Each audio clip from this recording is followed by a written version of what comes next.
vous êtes de plus en plus nombreux à nous suivre et à participer à l'évolution de la chaîne Afrique N24, et sincèrement nous tenions à vous en remercier.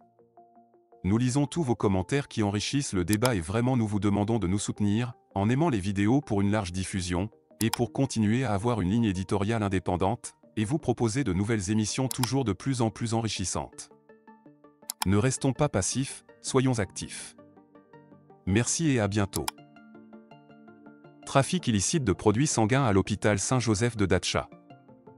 Une alerte de l'OPS Afrique.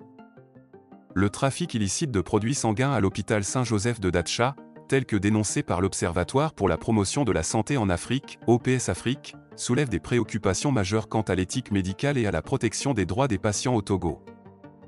Ce commerce, qualifié d'illégal et immoral, révèle une exploitation cynique de la précarité des patients, en particulier dans les zones rurales où l'accès aux soins de santé est déjà limité.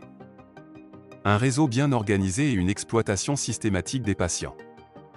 Le rapport de l'OPS Afrique met en lumière une situation qui va bien au-delà des simples cas isolés.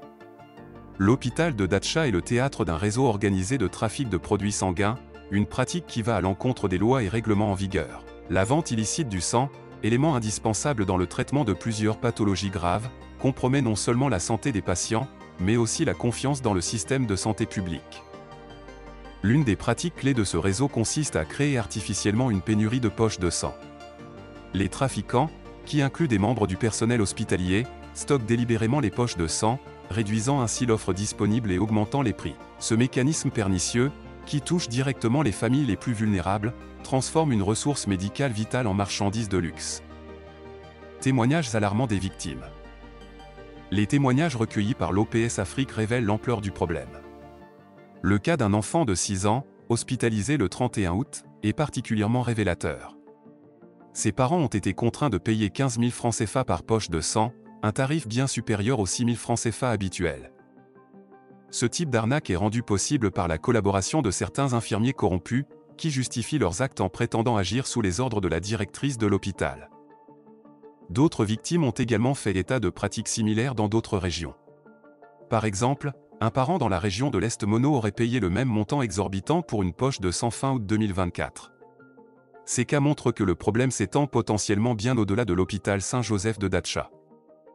Les conséquences sur la santé publique.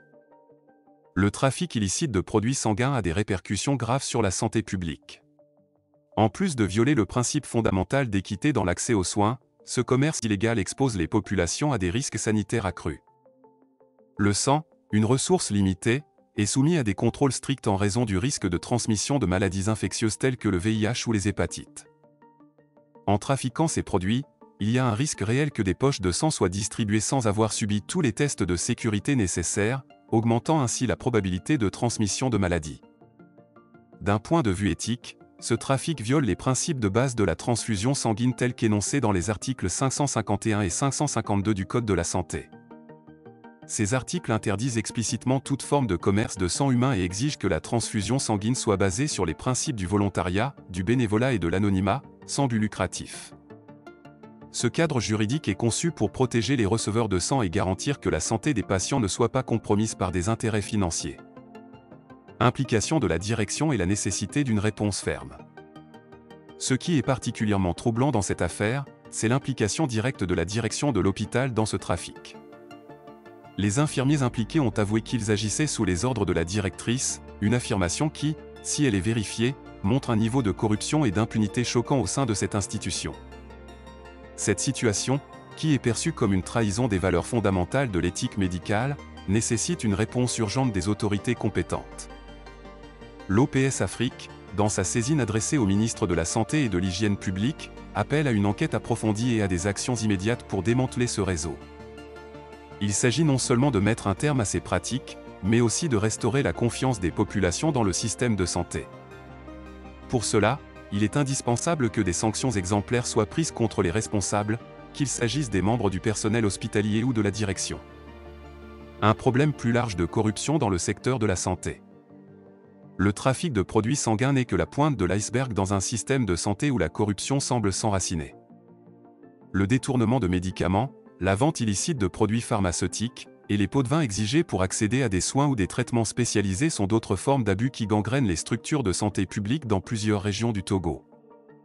Ces pratiques compromettent l'accès équitable aux soins et aggravent les inégalités, surtout dans les zones rurales où les hôpitaux sont peu nombreux et mal équipés. L'OPS Afrique rappelle que la protection des droits des patients doit être une priorité absolue. Les malades et leurs familles ne devraient pas être confrontés à des choix impossibles, comme devoir payer des sommes astronomiques pour obtenir un traitement vital ou voir leurs proches souffrir ou même mourir par manque de ressources. Il est du devoir des autorités de garantir que le système de santé fonctionne dans l'intérêt de tous, sans distinction de revenus ou de statut social.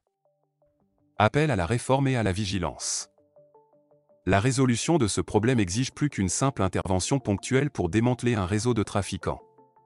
Il est essentiel de mettre en place des réformes structurelles pour assurer la transparence et la bonne gestion des ressources dans les hôpitaux. Des mécanismes de contrôle rigoureux doivent être instaurés pour surveiller la distribution de produits médicaux, y compris le sang, et pour garantir que ceux qui enfreignent les lois soient poursuivis en justice. En outre, il est crucial de sensibiliser le public aux droits des patients et aux procédures officielles d'accès aux soins. Un système de signalement efficace devrait être mis en place pour permettre aux citoyens de dénoncer sans crainte les abus et les malversations dont ils sont témoins ou victimes.